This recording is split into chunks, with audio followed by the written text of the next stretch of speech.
സനാതനധർമ്മം പേരുപോലെ തന്നെ നാശരഹിതമായ ജീവിത മൂല്യങ്ങൾ എന്നർത്ഥം.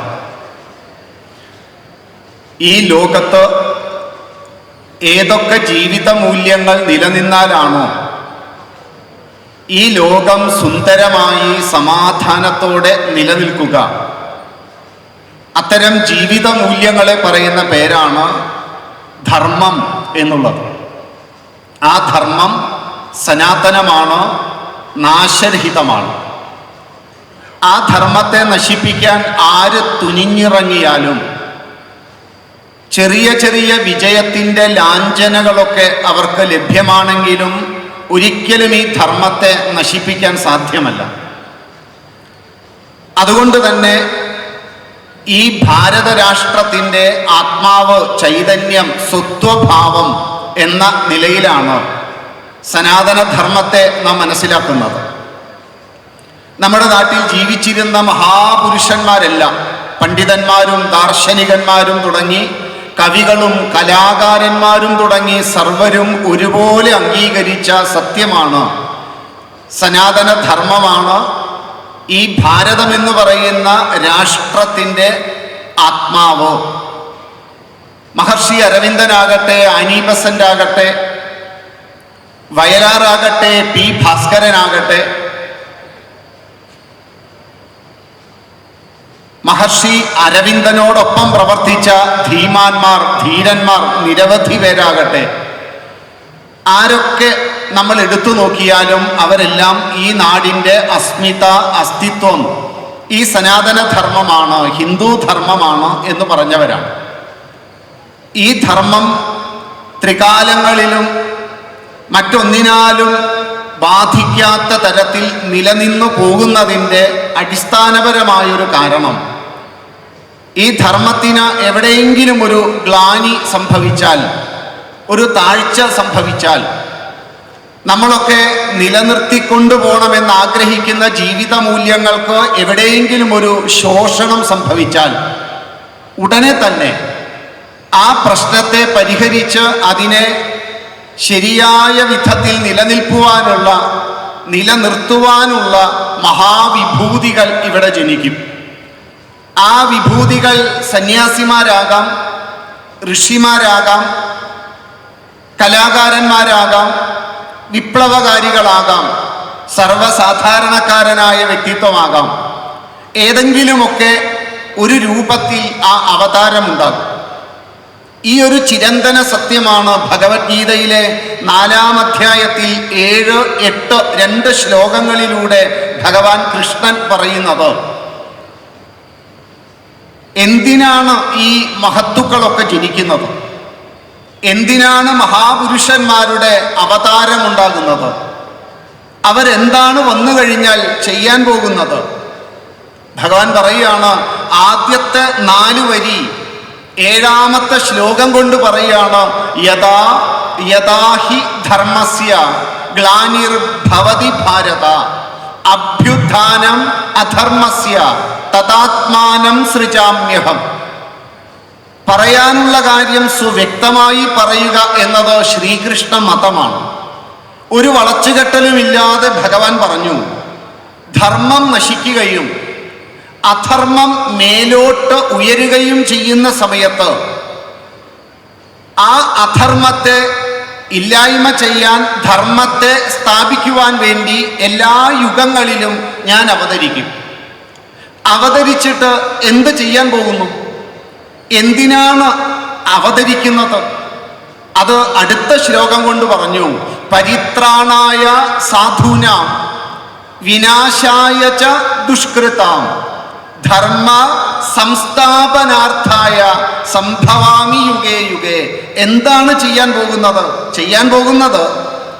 ദുഷ്ടശക്തികളായി ആരൊക്കെയാണോ ഈ ധർമ്മത്തെ നശിപ്പിക്കുവാൻ പോകുന്നത്, അത്തരക്കാരെ ഉന്മൂലനം ചെയ്തും സാധുജനങ്ങളെ, സജ്ജനങ്ങളെ സംരക്ഷിച്ചും വേണ്ടാത്തതിനെ വേരോടുകൂടി പറിച്ചു മാറ്റിയും വേണ്ടതിന് മണ്ണും വെള്ളവും വളവും കൊടുത്ത് അതിനെ പരിപോഷിപ്പിക്കാൻ വേണ്ടി ഞാൻ ഓരോ കാലത്തും ഇവിടെ ജനിക്കും. ഭഗവാന് ചെയ്യാനുള്ള രണ്ട് പ്രവൃത്തിയാണ്. ഒരു തോട്ടക്കാരൻ എങ്ങനെയാണോ തൻ്റെ പൂന്തോട്ടം സംരക്ഷിക്കുന്നത്, ആ തോട്ടക്കാരന് ചെയ്യാൻ രണ്ട് പ്രവൃത്തിയേയുള്ളൂ. ഒന്ന്, ആ മനോഹരമായ പൂന്തോട്ടത്തിലെ ഓരോ ചെടികൾക്കും അവയുടെ ജന്മസാഫല്യം എന്താണോ ആ സാഫല്യത്തിന് സഹായിക്കുക. എന്തൊക്കെ വേണം? മണ്ണ് വേണം, വെള്ളം വേണം, വളം വേണം. പ്രാഥമികമായതെല്ലാം കൊടുത്ത് ആ ചെടികളെ ജീവിത ലക്ഷ്യം നേടുവാനായി സഹായിക്കുക, അതിനുള്ള അന്തരീക്ഷമൊരുക്കുക. പോരാ, ആ ചെടി തൻ്റെ ജീവിതത്തിൻ്റെ സാഫല്യത്തിന് വേണ്ടി യാത്ര ചെയ്യുന്ന സമയത്ത് പലതരത്തിലുള്ള വെല്ലുവിളികൾ നേരിടും. ചിലപ്പോൾ പുഴുക്കുത്തേറ്റ് നശിക്കാനുള്ള സാധ്യതയുണ്ട്. ചിലപ്പോൾ ആ ചെടിയുടെ വളർച്ചയെ കാര്യമായി ബാധിക്കുന്ന ചില കളകളൊക്കെ അതിൻ്റെ ഇടയിൽ വളർന്നു വരും. അപ്പോൾ ആ പുഴുക്കുത്തുകൾ ഏറ്റ് നശിക്കാതിരിക്കാനും അതിൻ്റെ ഇടയിലുള്ള ആ കളകളിലെ ദുഷ്ടശക്തികൾ, ആ ദുഷ്ടശക്തികളെ വേരോടെ പിഴുതു കളയാനും ഭഗവാൻ അവതരിക്കുന്നത് പോലെ തോട്ടക്കാരനും രണ്ട് പ്രവൃത്തി തന്നെ. ആ പ്രവൃത്തി സംരക്ഷിക്കുക, വേണ്ടാത്തതിനെ പറിച്ചു മാറ്റുക, വേണ്ടതിനെ നിലനിർത്തുക. സത്യത്തിൽ ഇതല്ലേ ഒരച്ഛനും അമ്മയ്ക്കും ചെയ്യാനുള്ളൂ. കുഞ്ഞുങ്ങളെ അവരുടെ ജീവിത ലക്ഷ്യം നേടുവാൻ വേണ്ടി അവർക്ക് എന്തൊക്കെയാണോ പ്രാഥമികമായി ആവശ്യമുള്ളത് അതെല്ലാം കൊടുക്കുക. പോരാ, ഈ കുഞ്ഞുങ്ങൾ ഈ സമൂഹത്തിലല്ലേ ജീവിക്കുന്നത്. ഈ സമൂഹത്തിൽ ജീവിക്കുമ്പോൾ അവരെ പലതും പ്രലോഭിപ്പിക്കും. ആകർഷകമായ പലതിൻ്റെ പിന്നാലെയും അവർ സ്വാഭാവികമായും അതിൻ്റെ പിന്നാലെ അവർ പോകും. കണ്ണഞ്ചിപ്പിക്കുന്ന, സന്തോഷം തരുന്ന, ഇന്ദ്രിയങ്ങൾക്ക് സുഖം തരുന്ന സർവ്വതും കൺമുമ്പിലൂടെ ഒരു മായാപ്രപഞ്ചം കാണിച്ചു പോകുമ്പോൾ സ്വാഭാവികമായി കുഞ്ഞുങ്ങൾ അതിൻ്റെ പിന്നാലെ പോകാനുള്ള സാധ്യതയുണ്ട്. ഇത് മനസ്സിലാക്കി ആ കുഞ്ഞായിരിക്കുന്ന സമയത്ത് പുഴുക്കുത്തേറ്റ് ഒരു പൂമൊട്ട് നശിക്കാതിരിക്കാൻ ആ കുഞ്ഞുങ്ങളെ ബാധിക്കുന്ന മാറാവ്യാധികളെ കണ്ടെത്തും. എന്നിട്ടോ വേരോടുകൂടി പിഴുതു കളയും. എന്തൊക്കെയായിരിക്കും എൻ്റെ കുഞ്ഞിൻ്റെ വളർച്ചയിൽ അവനെ സ്വാധീനിക്കാൻ സാധ്യതയുള്ള ഈ കളകൾ, അത് കണ്ടെത്തി പിഴുതു കളയുക എന്നതാണ് ഒരു പാരന്റിൻ്റെ, ഒരച്ഛൻ്റെ, അമ്മയുടെ ധർമ്മം. ഭഗവാന്റെ ധർമ്മം, ഒരു തോട്ടക്കാരൻ്റെ ധർമ്മം, പാരന്റിൻ്റെ ധർമ്മം. എന്താ ധർമ്മം? എന്താണോ ജീവിത ലക്ഷ്യത്തിന്, സാധാരണ ജീവിതത്തെ നിലനിർത്തുവാനുള്ള ധർമ്മവ്യവസ്ഥയ്ക്ക് ആവശ്യം, അത് ചെയ്യുക. ഇത് തന്നെയാണ് സനാതന ധർമ്മത്തെ സംബന്ധിച്ചും ഇത് തന്നെയാണ് അവതാര വരിഷ്ഠന്മാർ ചെയ്യുന്നതും. വ്യത്യസ്ത മാർഗങ്ങളിലൂടെ, വ്യത്യസ്ത രീതികളിലൂടെ, വ്യത്യസ്തമായ ജീവിത പദ്ധതികളിലൂടെ സനാതനമായ ആശയത്തെ അവർ നിലനിർത്തും. അതിന് വൈവിധ്യമുണ്ടായിരിക്കും, ഏകീകൃത സ്വഭാവം ഉണ്ടാവില്ല. ചിലതെനിക്കിഷ്ടപ്പെടും, ചിലതെനിക്കിഷ്ടപ്പെടില്ല. ചിലത് എൻ്റെ ബുദ്ധിക്ക് മനസ്സിലാകുന്നതായിരിക്കും, ചിലതെൻ്റെ ബുദ്ധിക്ക് മനസ്സിലാകുന്നതല്ല. പക്ഷേ ഉദ്ദേശശുദ്ധി വ്യക്തമാണ്, ധർമ്മ സംസ്ഥാപനമാണ്. ഇതാണ് ശ്രീരാമചന്ദ്രൻ ചെയ്തത്. രാമന് ചെയ്യാൻ ആകെയുണ്ടായിരുന്നത് ശ്രീലങ്ക എന്ന് പറയുന്ന അന്നത്തെ ആ ലങ്കാനഗരിയെ, ആ ലങ്കാനഗരിയിൽ നിന്ന് വളർന്നു വന്ന ആ കീടത്തെ വേരോടുകൂടി പിഴുതു മാറ്റുക. എന്താ അദ്ദേഹം ചെയ്തത്? സനാതനമായ മൂല്യങ്ങളെ നശിപ്പിക്കാൻ ശ്രമിച്ചു. രാവണൻ ചെയ്ത പ്രവൃത്തി ഒന്നേ ഒന്ന് മാത്രമാണ്. സനാതനമായ മൂല്യങ്ങൾ എന്തൊക്കെയായിരുന്നോ അതിനെ നശിപ്പിക്കാൻ ശ്രമിച്ചു. ലങ്കയിൽ നിന്ന് അതിർത്തി കടന്ന് ഈ ഭാരതഖണ്ഡത്തിൽ വന്ന് ഭാരത രാഷ്ട്രത്തെ നിലനിർത്തിയിരുന്ന വിജ്ഞാന സ്രോതസ്സുകളായ ഋഷിമാരെ കൊന്നൊടുക്കാൻ ശ്രമിച്ചു. കാവി വസ്ത്രധാരികളെ ഉന്മൂലനം ചെയ്യാൻ ശ്രമിച്ചു. മന്ത്രദൃഷ്ടാക്കളായ ഋഷിവര്യന്മാരെ കൊന്നൊടുക്കി. വനത്തിൻ്റെ ഹരിതാഭത്തെ നശിപ്പിച്ചു. സത്യം, ധർമ്മം, സ്വാധ്യായം തുടങ്ങിയ ജീവിത മൂല്യങ്ങളെ നശിപ്പിച്ചു. ഇവിടെയുണ്ടായിരുന്ന വിജ്ഞാന സ്രോതസ്സുകളെ കെടുത്തിക്കളഞ്ഞു. പ്രത്യേകിച്ചും ലോകത്തിലാദ്യമായി കാവ്യവസ്ത്രം വ്യഭിചരിച്ചതാണ് രാവണൻ. സന്യാസവേഷത്തിൽ സീതയെ കട്ടുകൊണ്ടുവരാൻ വേണ്ടി അന്നത്തെ കാലത്തെ ഏറ്റവും നല്ല വസ്ത്രമായ കാവ്യെ വ്യഭിചരിച്ച ആ സനാതന മൂല്യത്തെ നശിപ്പിച്ച രാവണൻ എന്ന് പറയുന്ന ആ ദുഷ്ടനെ ഇല്ലാതാക്കുക എന്ന ഒരൊറ്റ കർമ്മമാണ് രാമനുണ്ടായിരുന്നുള്ളൂ. പോരാ, ദുഷ്ടനെ ഇല്ലാതാക്കിയാൽ മാത്രം പോരാ, അതേസമയം ശിഷ്ടരെ, സാധുക്കളെ, സജ്ജനങ്ങളെ, ഇവിടത്തെ മന്ത്രദൃഷ്ടാക്കളെ, വിജ്ഞാന സ്രോതസ്സുകളെ, കാടിൻ്റെ ഹരിതാഭത്തെ സർവ്വതിനെയും നിലനിർത്തണം. നിലനിർത്തുക, വേണ്ടാത്തതിനെ ഉന്മൂലനം ചെയ്യുക, ഇതേ രാമനുണ്ടായിരുന്നുള്ളൂ. പക്ഷെ രാമന് കുറച്ചും കൂടി സുഖമായിരുന്നു. രാമന്റെ കാലത്ത് അധർമ്മം ഒരിടത്ത് മാത്രം, അതിനെ ഒന്ന് ശരിയാക്കിയാൽ മതിയായിരുന്നു. സംരക്ഷിക്കാൻ കാവ്യവസ്ത്രധാരികൾ മാത്രം. യാഗം, യജ്ഞം, സ്വാധ്യായം ഇതൊക്കെ ചെയ്യുന്നവരെ സംരക്ഷിക്കുക. പക്ഷെ ഇതായിരുന്നില്ല പിന്നീട് വന്ന കൃഷ്ണന്റെ ധർമ്മം. ശ്രീകൃഷ്ണനെ ചെയ്യാൻ ഒന്നിലധികം മേഖലകളിൽ സംഘടിച്ചു നിന്ന ചില മുന്നണികൾ പോലെ ഈ സനാതനധർമ്മത്തെ നശിപ്പിക്കുവാൻ പ്രത്യേക മുന്നണി ഉണ്ടാക്കി പ്രവർത്തിച്ചവരായിരുന്നു അക്കാലത്ത് നിരവധി രാജ്യങ്ങളിൽ, നിരവധി പ്രദേശങ്ങളിൽ.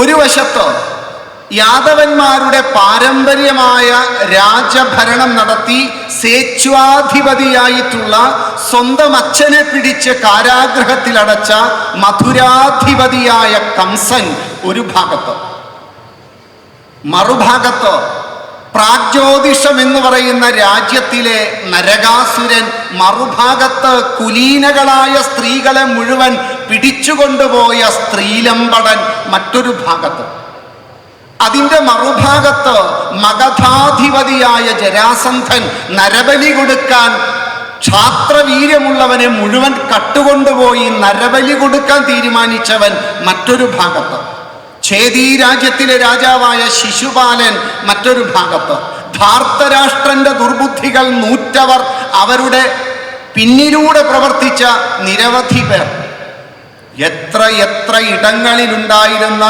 ഈ അധർമ്മകാരികളെ തിരഞ്ഞുപിടിച്ച് ശ്രീകൃഷ്ണൻ ഇല്ലാതാക്കി. പോരാ, സജ്ജനങ്ങളെ നിലനിർത്തി. നമുക്ക് മനസ്സിലാകും, ഈ ധർമ്മം എന്നത് ശാശ്വത മൂല്യമാണ്. അതിവിടുത്തെ ജീവിത മൂല്യങ്ങളാണ്. ഈ മൂല്യങ്ങളെ കുറിച്ചാണ് നമ്മുടെ പൂർവികന്മാരെല്ലാം നമ്മോട് പറഞ്ഞത്, പറയാൻ ആഗ്രഹിച്ചത്. ഈ മൂല്യങ്ങൾക്ക് ശോഷണം സംഭവിച്ചാൽ ആ സമയത്ത് ഒരു വിഭൂതി, ഒരു മഹത്വ, ഒരു പണ്ഡിതൻ, ദാർശനികൻ, കവി, കലാകാരൻ, വീരാംഗനകള്, ധീരാംഗനകള്, വീരഭാരതത്തിൻ്റെ ആ പ്രസവിനിയുടെ ധീര വ്യക്തിത്വങ്ങൾ നിരവധി പേർ. അത്തരത്തിൽ ഈ കേരളത്തിൻ്റെ ഒരു പ്രത്യേക കാലം, ആ കാലത്ത് കേരളത്തെ ബാധിച്ച മാറാരോഗം, ഹിന്ദു ധർമ്മം, ഹിന്ദു സമാജം അകാല ചരമമടയാൻ പോയൊരു കാലം. പ്രത്യേകിച്ചും ആ സമാജത്തിൻ്റെ ഉള്ളിലെ പ്രബല സമുദായമായ നായർ സമുദായം അകാല ചരമമടയാൻ പോയൊരു കാലം. ആ കാലത്ത് ഈ ധർമ്മത്തെ സംരക്ഷിക്കുവാൻ ജനിച്ച ഒരു കർമ്മയോഗി ധീരൻ, ആ ധീരനാണ് മന്നത്തു പത്മനാഭൻ. ചെയ്യാനുണ്ടായിരുന്നത് എന്താ? വേണ്ടാത്തതിനെ വേരോടുകൂടി പിഴുതുമാറ്റുക, വേണ്ടതിനെ സംഘടിപ്പിക്കുക, അത്രയേ ചെയ്യാനുണ്ടായിരുന്നു. ആ ചെയ്യാനുണ്ടായത് കുശാഗ്രബുദ്ധിയോടെ, ജന്മസിദ്ധമായ സാമർഥ്യത്തോടെ, ഏതിനെയും നേരിട്ട് പോയി വിജയിക്കാനുള്ള ആ ആക്രാമിക സ്വഭാവത്തോടെ, ആത്മവിശ്വാസത്തിൻ്റെ അങ്ങേയറ്റം നിന്ന് ഏതൊന്നും മനസ്സിൽ ചിത്രമായി ഉണ്ടായോ ആ ചിത്രത്തെ നേടിയെടുക്കുന്ന ആ മഹാനുഭാവൻ, അതാണ് ഭാരതകേസരി മന്നത്തു പത്മനാഭൻ. വിശേഷങ്ങൾ പറഞ്ഞാൽ തീരാത്തത്രയും വിശേഷണങ്ങളുടെ ഒരു നിറകുടമാണ് മന്നത്തു പത്മനാഭൻ. സർവകാര്യങ്ങളിലും പ്രഥമനാണ്, പ്രഥമഗണനീയനാണ്, ഒന്നാം സ്ഥാനക്കാരനാണ് മന്നം. കേരളത്തിലെ ഓരോ സാമൂഹ്യ പരിഷ്കർത്താക്കളെ, കേരളത്തിലെ ഓരോ കർമ്മയോഗികളെ കേരളത്തിലെ വിവിധങ്ങളായ ബഹുമുഖങ്ങളായ പ്രവൃത്തി ചെയ്ത ഓരോരുത്തരെയും നമ്മളൊന്ന് എടുത്തു പരിശോധിക്കും. വ്യത്യസ്ത രസങ്ങളോടുകൂടി, വ്യത്യസ്തങ്ങളായ പദങ്ങളോടുകൂടിയിട്ടാണ് ഇവരൊക്കെ പ്രവർത്തിച്ചത്. അതുകൊണ്ട് മഹാപുരുഷന്മാരെ തുലനം ചെയ്യാൻ പാടില്ല, താരതമ്യം ചെയ്യാനും പാടില്ല. ചെയ്താൽ അത് കൃതജ്ഞതയാണ്, നന്ദികേടാണ്. ഇദ്ദേഹം മുന്നിൽ, ഇദ്ദേഹം പിന്നിൽ എന്നൊന്നും പറയാൻ പാടില്ല. ഓരോരുത്തരും മുന്നിൽ തന്നെ. എന്നാലും ഏറ്റവും അധികം പ്രഥമ ഗണനീയനായി, ഒന്നാം സ്ഥാനക്കാരനായി നമുക്ക് മന്നത്ത് പത്മനാഭനെ മനസ്സിലാക്കാം. ഏതുപോലെ 110 വർഷം പിന്നിട്ട ഒരു സംഘടനയുടെ സ്ഥാപകൻ എന്ന നിലയിൽ മന്നത്ത് പത്മനാഭൻ പ്രഥമ ഗണനീയനാണ്. കുറിക്കുകൊള്ളുന്ന വാക്കുകൾ കൊണ്ട് മനുഷ്യ മനസ്സിനെ കാർന്നെടുക്കാൻ പറ്റുന്ന ഉജ്ജ്വലനായൊരു വാഗ്മി. ഈ നിലയിൽ നോക്കിയാലും മന്നത്ത് പത്മനാഭൻ പ്രഥമ ഗണനീയനാണ്. അകാല ചരമമടയാൻ പോയ നായർ സമൂഹത്തെ തൻ്റെ നെഞ്ചോട് ചേർത്ത് പിടിച്ച് അതിന് ഇന്നീ കാണുന്ന ഒരു മഹാവൃക്ഷമായി നിലനിർത്തുവാൻ വേണ്ടി അനവരതം സഞ്ചരിച്ച ഒരു സഞ്ചാരി എന്ന നിലയിൽ നോക്കിയാലും മന്നത്ത് പത്മനാഭൻ പ്രഥമ ഗണനീയനാണ്. സ്വന്തം ഭാഷയായ മലയാള ഭാഷയെ, ആ ചതുരക്ഷരീ മന്ത്രത്തെ, മലയാണ്മയെ ഓക്സ്ഫോർഡ് യൂണിവേഴ്സിറ്റിയിൽ പോയി സംസാരിക്കുക, യൂറോപ്പ് ആദ്യമായി മലയാളത്തിൻ്റെ മാധുര്യം നുകരുക, 51 അക്ഷരങ്ങൾ കൊണ്ട് കാവ്യ കൈരളിക്ക് മാല ചാർത്തിയ തുഞ്ചന്റെ നാമത്തെ യൂറോപ്പിന്റെ മണ്ണിൽ പോയി പറഞ്ഞ ഉജ്ജ്വലനായ ഒരു ഭാഷാസ്നേഹി എന്ന നിലയിൽ നോക്കിയാൽ മന്നത്ത് പത്മനാഭൻ പ്രഥമ ഗണനീയനാണ്. സ്വന്തം സമുദായ പുരോഗതിക്ക് ഒപ്പം തന്നെ സമ്പൂർണ്ണ ഹിന്ദു സമാജത്തെയും സംഘടിപ്പിക്കുവാനും ഒന്നാക്കി നിലനിർത്തുവാനും വേണ്ടി അനവരതം സഞ്ചരിച്ച ഒരു സനാതന ഹിന്ദു എന്ന നിലയിൽ നോക്കിയാലും മന്നത്ത് പത്മനാഭൻ പ്രഥമ ഗണനീയനാണ്. അത്യുജ്വലനായ ഒരു ദേശഭക്തൻ എന്ന നിലയിൽ നോക്കിയാലും മന്നത്ത് പത്മനാഭൻ പ്രഥമ ഗണനീയനാണ്. കഴിവുറ്റ ഒരു കലാകാരൻ എന്ന നിലയിൽ നോക്കിയാലും ഗണനീയനാണ്. ഉജ്ജ്വലനായ ഒരു എഴുത്തുകാരൻ എന്ന നിലയിൽ നോക്കൂ, അവിടെയും മന്നത്ത് പത്മനാഭൻ പ്രഥമ ഗണനീയനാണ്.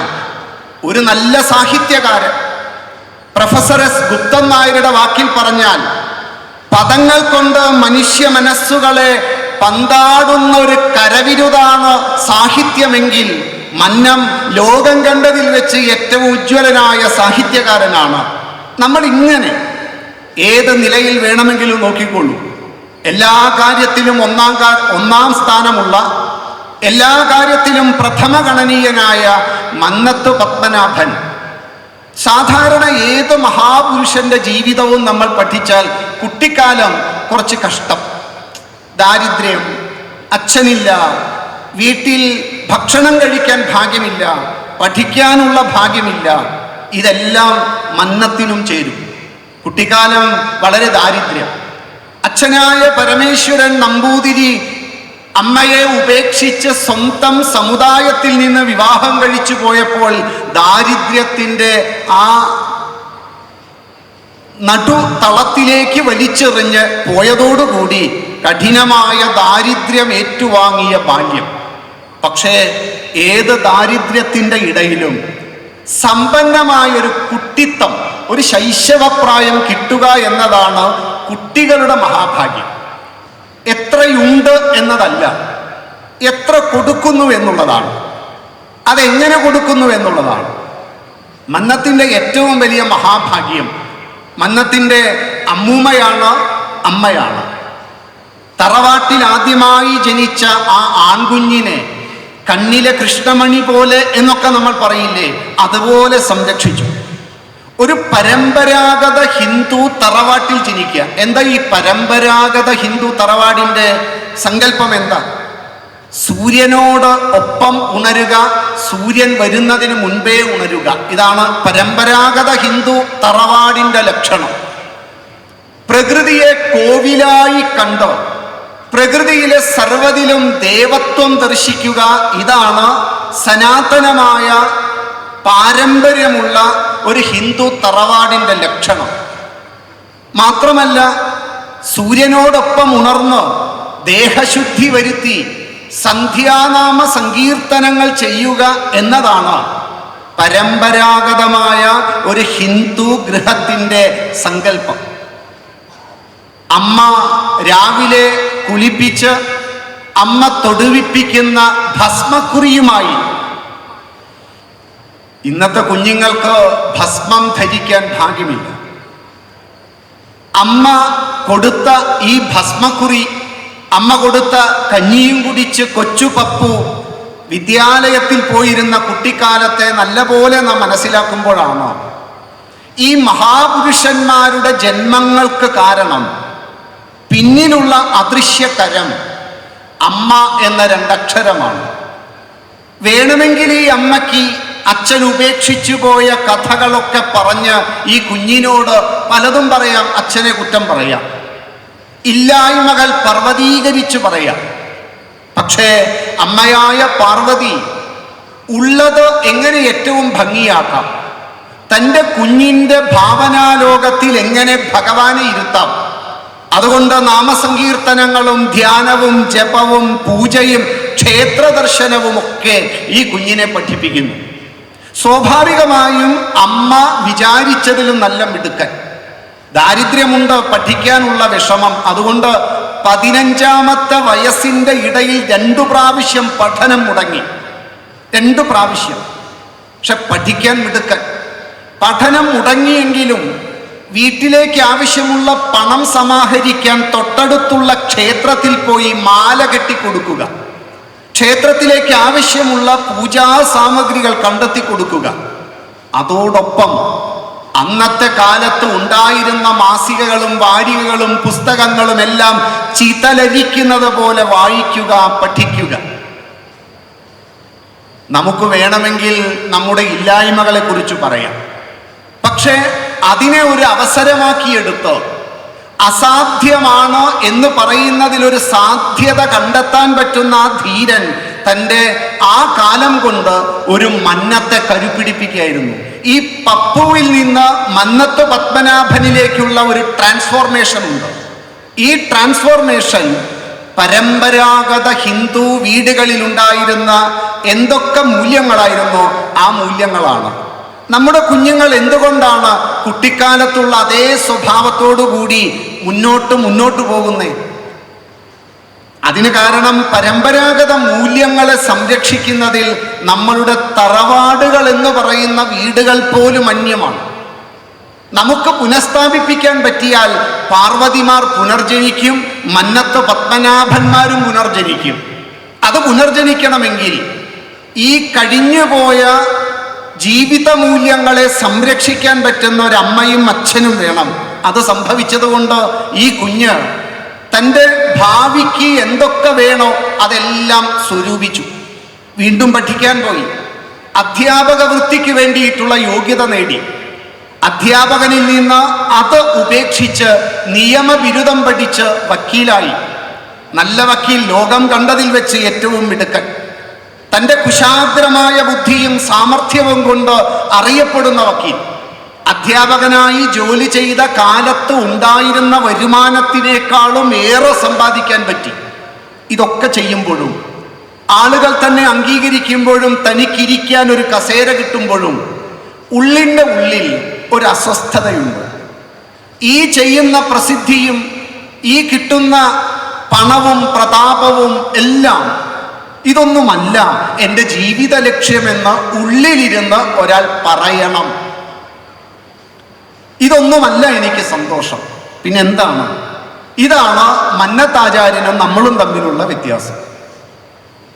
എവിടെയെങ്കിലും ഒരിടത്ത് ഇരുന്നാൽ അതാണ് ജീവിതം, അല്ലെങ്കിൽ ആ ദുര്യോഗത്തെ പറ്റി ചിന്തിച്ച് ചിന്തിച്ച് ചിന്തിച്ച് ജീവിതം നമ്മളങ്ങ് തീർത്ത് കളയുമ്പോൾ, കിട്ടുന്ന ഒന്നിലുള്ള സന്തോഷത്തിൽ അങ്ങ് അഭിരമിച്ച ജീവിതത്തെ അങ്ങ് നമ്മൾ നശിപ്പിക്കുമ്പോൾ, ഈ പ്രതാപങ്ങളും പേരും പ്രശസ്തിയും ഇതൊക്കെ ലഭിക്കുമ്പോഴും എൻ്റെ ജീവിത ലക്ഷ്യത്തെ കണ്ടെത്താനും അതിനുവേണ്ടി തന്നെ തയ്യാറാക്കാനും വേണ്ടിയിട്ടുള്ള ഒരു പരിശ്രമം ഇവിടെ ഉണ്ട്. ആ പരിശ്രമം കൊണ്ട് അദ്ദേഹത്തിന് മനസ്സിലായി, സമാജ സേവനമാണ്, സാമാജിക പ്രവർത്തനമാണ് എനിക്ക് ചെയ്യാനുള്ള പ്രവൃത്തി. അതാണ് എൻ്റെ സ്വഭാവം. അതുകൊണ്ട് തന്നെ ഈ ജോലിയെല്ലാം ഉപേക്ഷിച്ച് തനിക്ക് എന്തെങ്കിലും ചെയ്യണമെങ്കിൽ ഈ സമൂഹത്തെ സേവിക്കണം. ഏത് സമൂഹത്തെ? ഹിന്ദു സമൂഹത്തെ.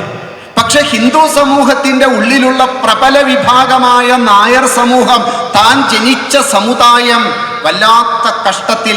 അതുകൊണ്ട് തൻ്റെ സമുദായത്തിന് വേണ്ടി എന്തെങ്കിലും ചെയ്യണം. പ്രത്യേകിച്ചും ആ സമുദായത്തിൽ ജീവിക്കുന്ന എൻ്റെ അമ്മയെ പോലെയുള്ള സ്ത്രീകൾ, ദുഃഖിതരായ സ്ത്രീകൾ നിരവധി പേർ. ആ സ്ത്രീകളുടെ ഉന്നമനത്തിന് എന്തെങ്കിലും ചെയ്യണം. ഇതായിരുന്നു മന്നം കണ്ടെത്തിയ തൻ്റെ ജീവിത ലക്ഷ്യം. ആ ലക്ഷ്യത്തിന് വേണ്ടി മന്നം പ്രവർത്തിക്കാൻ തുടങ്ങുകയാണ്. വെറുതെ അങ്ങ് പ്രവർത്തിക്കുകയല്ല. ഏറ്റെടുത്ത കാര്യത്തെ സസൂക്ഷ്മം നിരീക്ഷിച്ചു പഠിച്ചു. ഏത് സമൂഹത്തെയാണ് ഞാൻ സംഘടിപ്പിക്കാൻ പോകുന്നത്? നായർ സമൂഹത്തെയാണ് സംഘടിപ്പിക്കാൻ പോകുന്നത്. ഇന്ന് എന്താണ് അവസ്ഥ? ഈ അവസ്ഥയ്ക്ക് എന്താണ് ഞാൻ തയ്യാറാക്കേണ്ട തന്ത്രം? എന്താ സ്ട്രാറ്റജി? എന്താ? അത് തയ്യാറാക്കി അദ്ദേഹം അന്നത്തെ നായർ സമൂഹത്തെ നാം നല്ലപോലെ ഒന്ന് മനസ്സിലാക്കി വെക്കണം. ഒന്ന്, ഒരു കാലത്ത് പ്രൗഢിയിൽ ജീവിച്ചിരുന്ന സമൂഹം, ഒരു കാലത്ത് പ്രതാപത്തിൽ ജീവിച്ചിരുന്ന സമൂഹം. പക്ഷേ പിന്നീട് സുഖലോലുപതയിലും അലസതയിലും മുഴുകിപ്പോയി തൊഴുത്തിൽ കുത്ത് ഏതാണ്ട് കലയാക്കി മാറ്റി അബദ്ധവിശ്വാസങ്ങളിലും അനാചാരങ്ങളിലും ആഡംബരങ്ങളിലും കാലത്തിനു നിരക്കാത്ത മരുമക്കത്തായത്തിലും നാലുകെട്ടിലുമൊക്കെ അങ്ങ് അഭിരമിച്ച് ജീവിച്ചതോടുകൂടി ഏതാണ്ട് ആ സമൂഹം നശിക്കാൻ തുടങ്ങിയ കാലം. കൃഷ്ണപക്ഷ ചന്ദ്രിക പോലെ ദിവസങ്ങൾ കഴിയുന്തോറും ക്ഷയിച്ച് വരുന്ന ആ കാലം. ആ കാലത്തുള്ള ഈ സമൂഹത്തെയാണ് ഞാൻ സംഘടിപ്പിക്കേണ്ടത് എന്ന് അദ്ദേഹത്തിന് മനസ്സിലായി. പോരാ, പ്രശസ്തമായ തറവാടുകളൊക്കെ ക്ഷയിച്ചുകൊണ്ടിരുന്ന കാലം. പ്രത്യേകിച്ചും ഒരു വശത്ത് സംബന്ധമെന്ന അസംബന്ധം. അന്ന് നായർ സ്ത്രീക്ക് വിവാഹം നേരിട്ടൊരു പുരുഷന് കഴിക്കാൻ സാധ്യമല്ല. നമ്പൂതിരി കുലത്തിൽ നിന്ന് ഒരാൾ വന്ന് താലി കെട്ടണം. താലി കെട്ടി 4 ദിവസം ആ സ്ത്രീയോടൊപ്പം ജീവിക്കണം. അത് കഴിഞ്ഞാൽ നായർ പുരുഷന് ചെന്ന് പുടവ കൊടുക്കാം. താലി കെട്ടാൻ അധികാരമില്ലാത്ത കാലം. സ്ത്രീകളുടെ കാര്യമൊന്ന് ആലോചിച്ചു നോക്കണേ. അന്നത്തെ കാലത്തെ നായർ സമൂഹത്തിന്റെ ജീവിതം കണ്ടപ്പോൾ അന്നത്തെ കവികളൊക്കെ കളിയാക്കി പറഞ്ഞ വരിയുണ്ട്: താലി കെട്ടിയ കാന്തൻ 5-ാം ദിനം കൂലിയും വാങ്ങിക്കൊണ്ട് ഉപേക്ഷിച്ചു പോകവേ. ഈ കാന്തൻ നമ്പൂതിരി ഒരു 4-5 ദിവസമൊക്കെ അവിടെ അങ്ങ് താമസിക്കും. അതിനിടയിൽ ഈ പാവം പെൺകുട്ടി ഗർഭവതിയായാൽ നിത്യനരകത്തിലേക്ക് തള്ളിവിട്ട് സ്വസമുദായത്തിൽ നിന്ന് വിവാഹം കഴിച്ചു പോകുമ്പോൾ പിന്നീടൊരു നായർ വന്ന് പുടവ കൊടുത്ത് സ്വീകരിക്കും.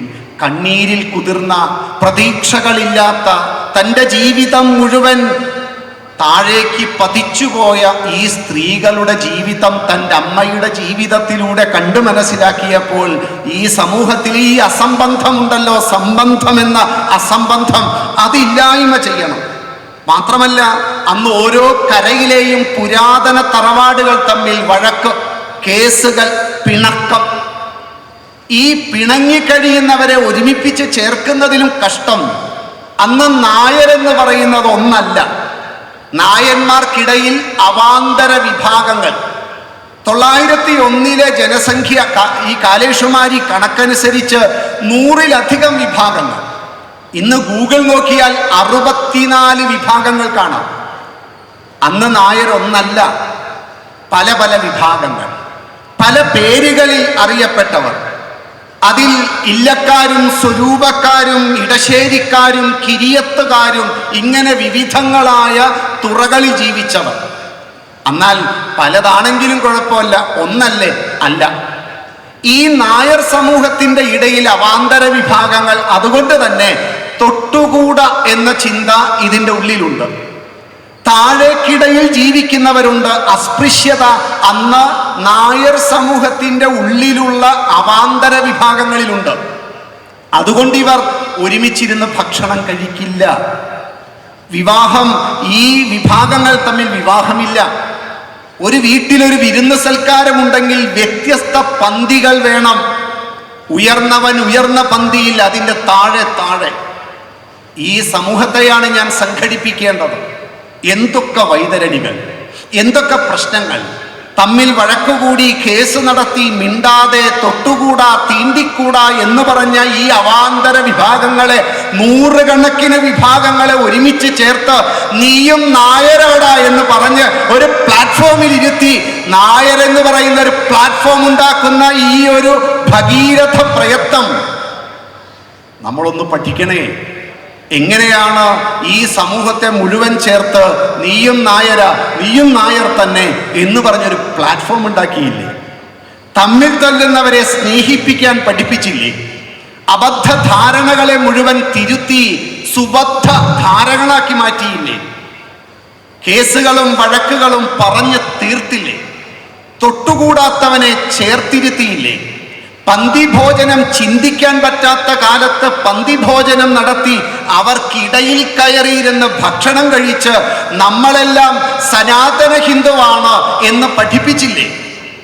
വ്യത്യസ്തരാണെങ്കിലും നമുക്കിടയിലുള്ള തനിമ അത് ഒന്നാണ്, നമ്മുടെ അസ്തിത്വം ഒന്നാണ് എന്ന് പഠിപ്പിച്ച് എല്ലാവരെയും ചേർത്ത് ഒരു സമൂഹത്തെ ഉണ്ടാക്കി, നായർ എന്ന ഒരു പ്ലാറ്റ്ഫോം ഉണ്ടാക്കി.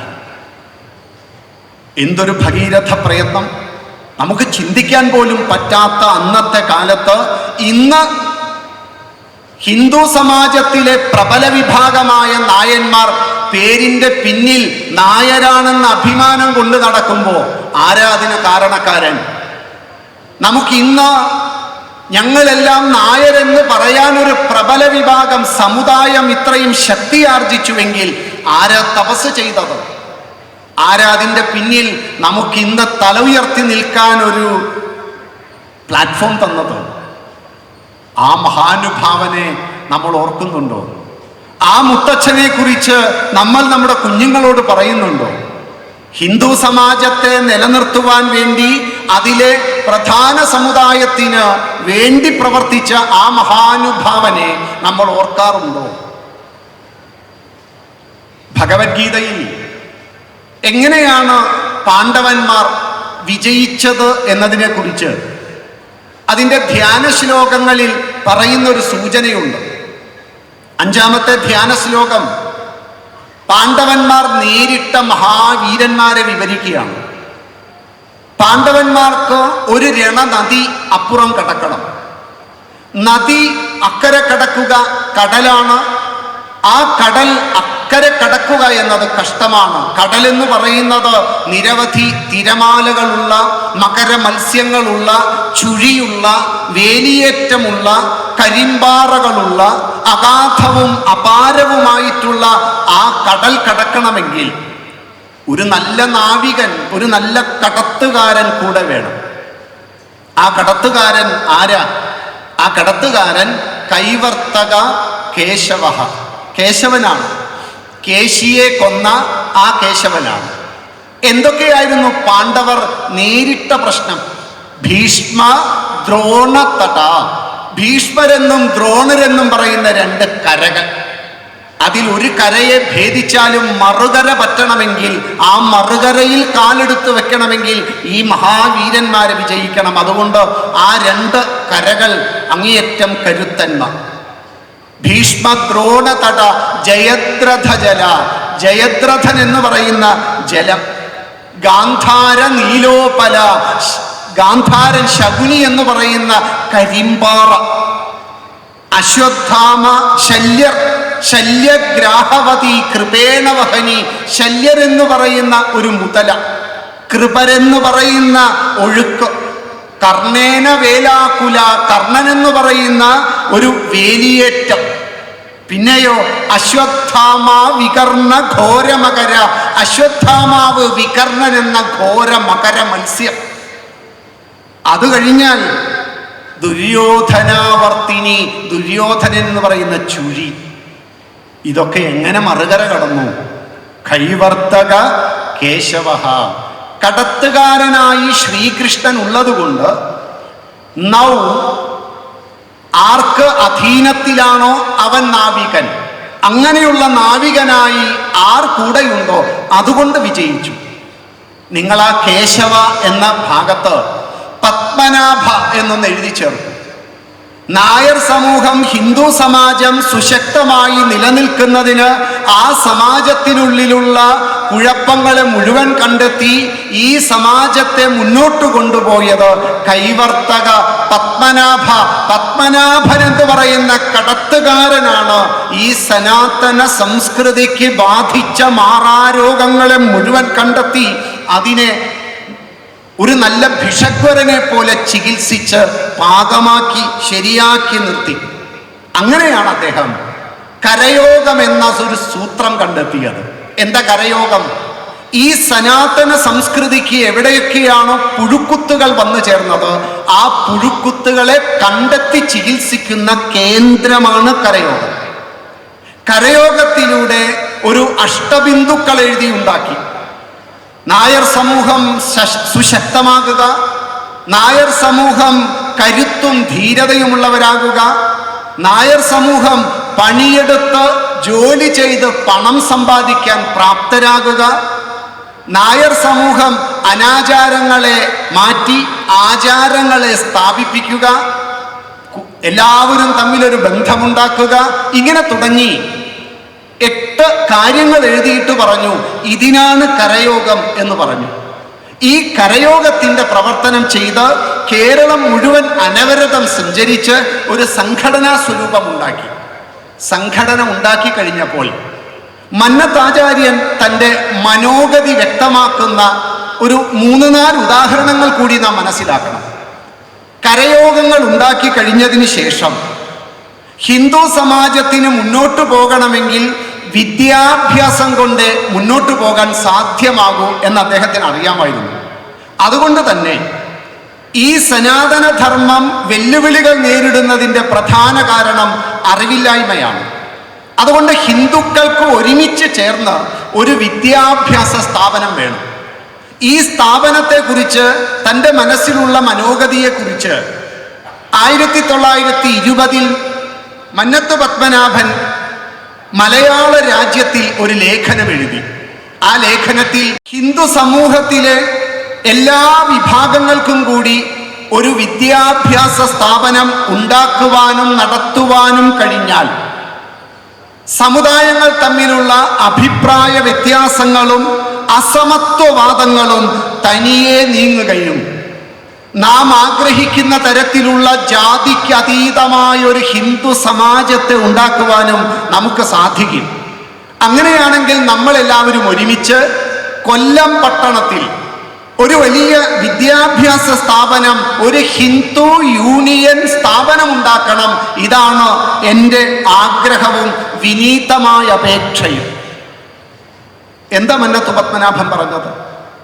ജാതിക്ക് അതീതമായി ഹിന്ദു സമാജം ഭിന്നതകളൊക്കെ മറന്ന് ഒന്നായി തീരണം. ആ ഒന്നായി തീരുന്നതിലൂടെ ഈ സമാജം ശക്തിയാർജിക്കണം. നമുക്കിടയിൽ ഏതെങ്കിലും തരത്തിലൊരു അസമത്വവാദങ്ങളോ തെറ്റായ വിചാരങ്ങളോ ഉണ്ടെങ്കിൽ അതിനെയൊക്കെ മാറ്റിയെടുത്ത് സുശക്തമായിട്ടുള്ള ഒരു ഹിന്ദു സമാജത്തിൻ്റെ ഒരു ഹിന്ദു യൂണിയൻ ഉണ്ടാകണം.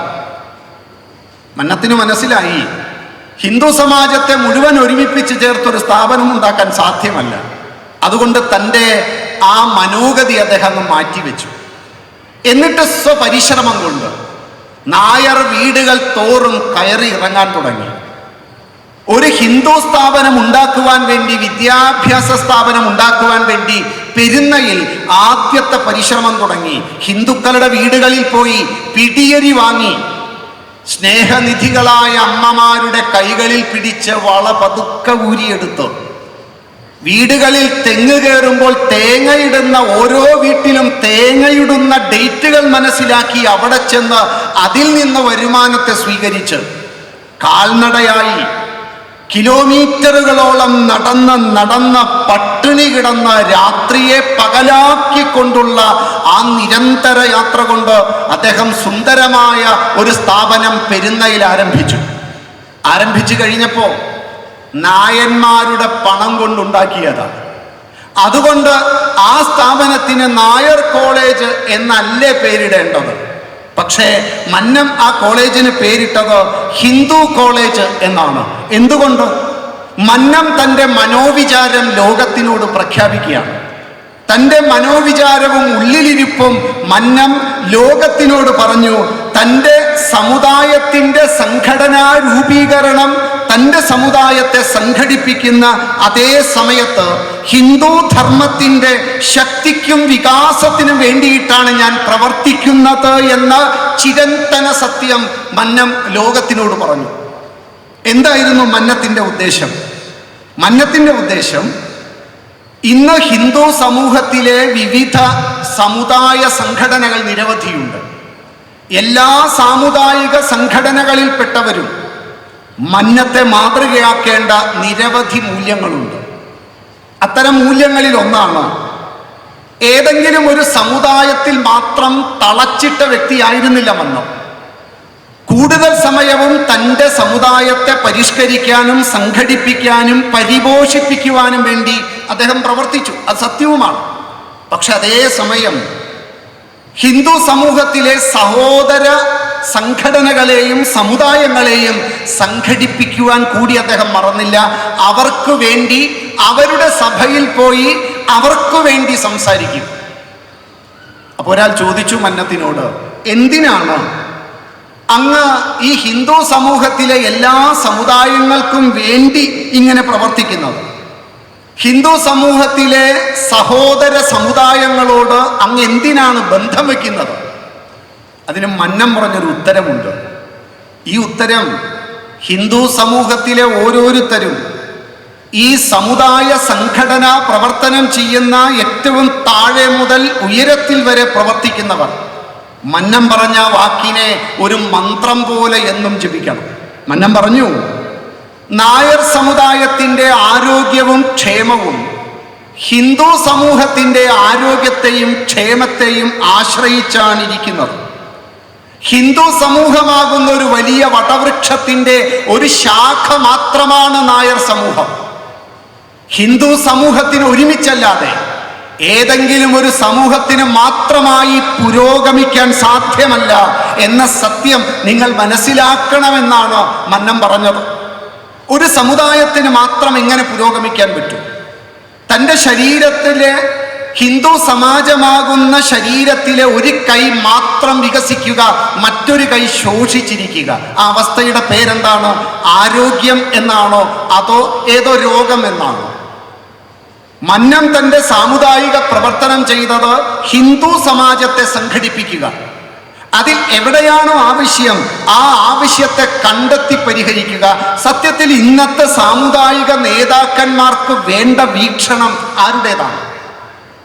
ഇന്ന് വേണ്ടത് സ്വസമുദായ പ്രവർത്തനം ചെയ്യുമ്പോൾ തന്നെ സഹോദര സമുദായങ്ങളെ കൂടി കണ്ടെത്തി അവർക്ക് വേണ്ടി നമ്മൾ ഒന്നാണെന്ന ബോധത്തിൽ ജീവിക്കുക എന്നതാണ്.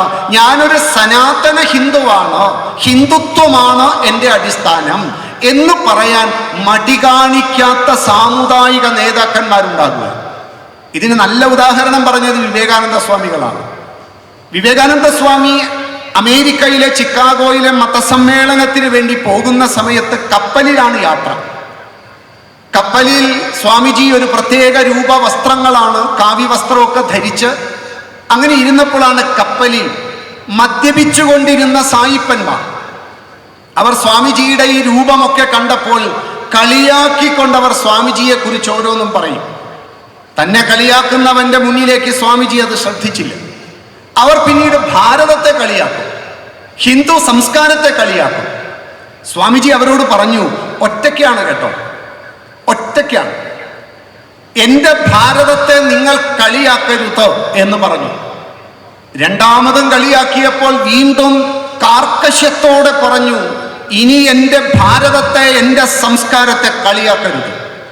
വീണ്ടും കളിയാക്കിയപ്പോൾ സ്വാമിജി അതിലെ നേതാവാണെന്ന് തോന്നുന്ന ഒരുത്തൻ്റെ കോളറിൽ പിടിച്ച് പൊക്കി താഴെ ഒരു കുത്തുകുത്തിയിട്ട് പറഞ്ഞു, ഇനി കളിയാക്കിയാൽ എടുത്തെറിയും ഞാൻ ആ കടൽ തിരമാലകളിലേക്ക് എന്ന് പറഞ്ഞപ്പോൾ ഭയന്നുപോയ ഇവർ മിണ്ടാതിരുന്നു.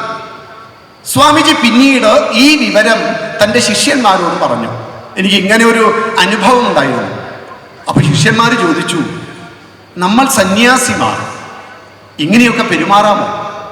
നമ്മൾ സന്യാസിമാർ ഇങ്ങനെയൊക്കെ ചെയ്യാമോ? ഈ സമയത്ത് വിവേകാനന്ദൻ പറഞ്ഞൊരു ഉത്തരമുണ്ട്. ആ ഉത്തരമാണ് നാം പഠിക്കേണ്ടത്. ഈ ഉത്തരമാണ് സനാതന ഹിന്ദു ഇന്ന് പറയേണ്ടത്.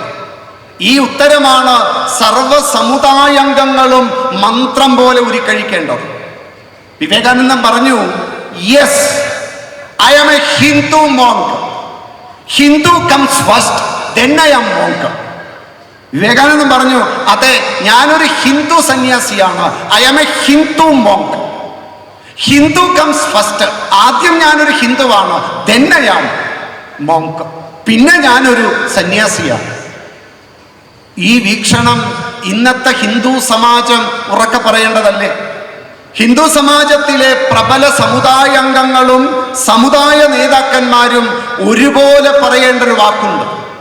നായർ സമൂഹത്തിൽപ്പെട്ട സമുദായാംഗങ്ങളും ഈഴവ സമുദായത്തിൻ്റെയും വിശ്വകർമ്മജരും പറയനും പുലയനും തുടങ്ങി ഏത് വിഭാഗത്തിലുമാകട്ടെ, നമ്മൾ ഒരുമിച്ച് പറയണം, yes, I am a Hindu Nair.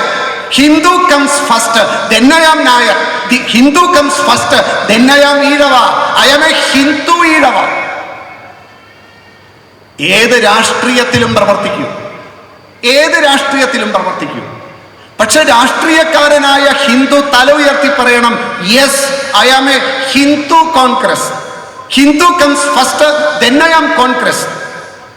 Yes, I am a Hindu communist. Hindu comes first, then I am communist, then I am Janata Dal, then I am BJP. Hindu comes first. ഇതാണ് ഇന്നത്തെ ഹിന്ദു സമൂഹത്തിന് വിജയിക്കാനുള്ള മൃതസഞ്ജീവനി മന്ത്രം. ഈ മന്ത്രം ഉരുക്കഴിച്ചാൽ സനാതന ഹിന്ദുവാണ്, ഹിന്ദുത്വമാണ്, ഹൈന്ദവീയതയാണ്, ഹിന്ദു ജീവിത പദ്ധതിയാണ് എൻ്റെ ജീവിതാദർശമെന്ന് പറയാൻ പറ്റുന്ന ഒരു ഹിന്ദു ഉണ്ടാകുക. അത്തരം ഹിന്ദുക്കളുടെ പ്രബല സമൂഹത്തിന് ഇന്ന് ലോകത്തിൽ ഹിന്ദു ഒരു വെല്ലുവിളിയും നേരിടില്ല. അതുകൊണ്ട് ഏത് രാഷ്ട്രീയത്തിലും പ്രവർത്തിക്കൂ, ഏത് സമുദായത്തിലും പ്രവർത്തിക്കൂ. പക്ഷേ ആ മൃതസഞ്ജീവനി മന്ത്രം, വിവേകാനന്ദൻ പഠിപ്പിച്ച മന്ത്രം നാം മറക്കരുത്. Yes, I am a Hindu monk. Hindu comes first, then I am monk. ഇത് പറയാൻ ഒരു മടിയും കാണിക്കാത്ത വ്യക്തിത്വമായിരുന്നു സാക്ഷാൽ മന്നത്ത് പത്മനാഭൻ. ഇത് പറയാൻ ഒരു മടിയുമില്ല. ഹിന്ദു സമൂഹത്തിലെ സർവ സഹോദര സമുദായങ്ങളെയും ചേർത്ത് പിടിക്കുമായിരുന്നു മന്നം. അതുകൊണ്ടാണ് എവിടെയാണ് തൻ്റെ സഹോദര സമുദായങ്ങൾക്ക് സഹായം വേണ്ടത് അവിടെ മന്നം ഓടിയെത്തും. നമ്പൂതിരി സമൂഹത്തെ ഉദാഹരണമാക്കിയെടുക്കും. നമ്പൂതിരി സമൂഹത്തെ പരിഷ്കരിക്കാൻ, അന്ധവിശ്വാസങ്ങളും അനാചാരങ്ങളുടെയും വേരറുക്കുവാൻ വേണ്ടി VT ഭട്ടതിരിപ്പാട് അതിനുവേണ്ടി ഇറങ്ങിപ്പുറപ്പെട്ടപ്പോൾ അന്നത്തെ കാലത്ത് VTയോടൊപ്പം മന്നം ചേർന്ന് നിന്ന് പ്രവർത്തിച്ച ഒരു കാലമുണ്ടായിരുന്നു. അന്നത്തെ കാലത്ത് നമ്പൂതിരി സമൂഹത്തിൽ വിധവാ വിവാഹമില്ല. എന്താ വിധവാ വിവാഹം എന്ന് പറയുന്നത്?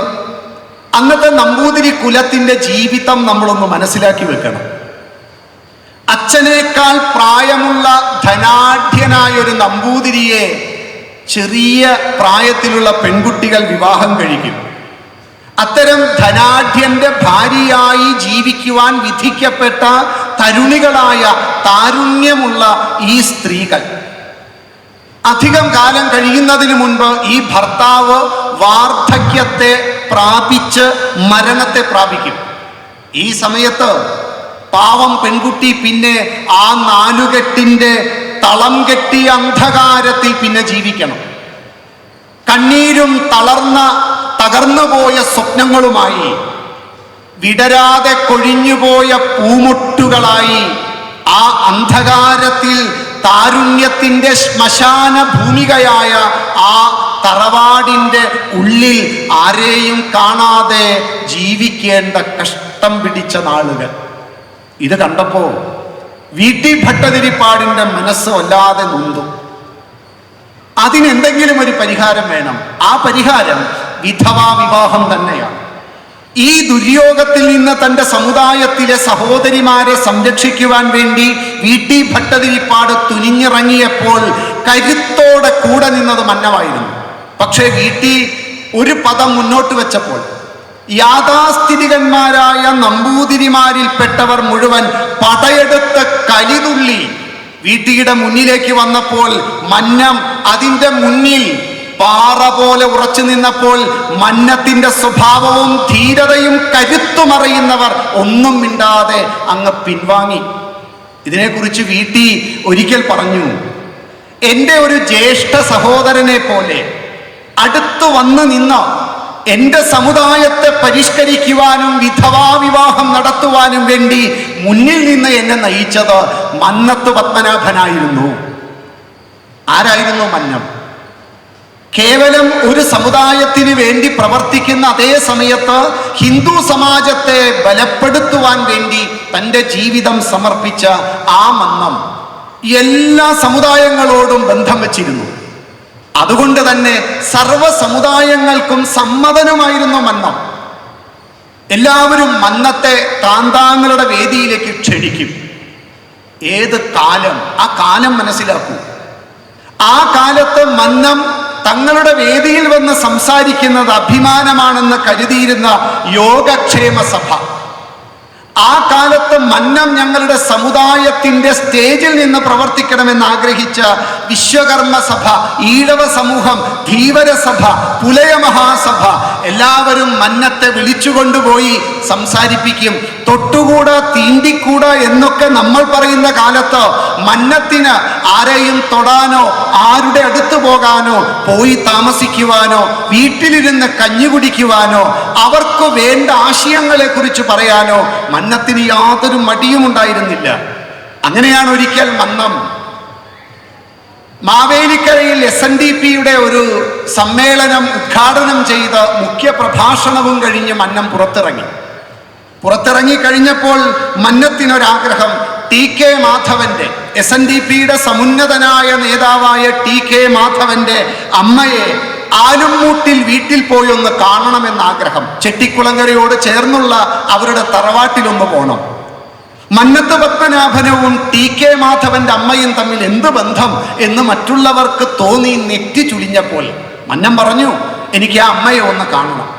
അങ്ങനെ മന്നം എല്ലാവരെയും കൂട്ടി TK മാധവന്റെ വീട്ടിൽ ചെന്നു. മന്നത്തിനെ കണ്ട് കണ്ണീരൊലിപ്പിച്ചുകൊണ്ട് ആ സ്നേഹനിധിയായ അമ്മ ഓടി വന്ന് വാത്സല്യത്താൽ മന്നത്തെ തൻ്റെ നെഞ്ചോട് ചേർത്ത് പിടിക്കും. എന്നിട്ട് പറയും, എല്ലാവരും കേൾക്കെ, മന്നത്തിൻ്റെ ശരീരത്തിൽ തലോടിക്കൊണ്ട് വാത്സല്യനിധിയായ ആ അമ്മ കണ്ണീരിൽ കുതിർന്ന വാക്ക് പറഞ്ഞു, എത്രയോ നാൾ എൻ്റെ മാധവനൊന്നിച്ച് ഈ തറയിലിരുന്ന് ഞാൻ വിളമ്പിത്തന്ന കഞ്ഞി എത്ര കുടിച്ചിട്ടുണ്ട് പത്മനാഭ നീ.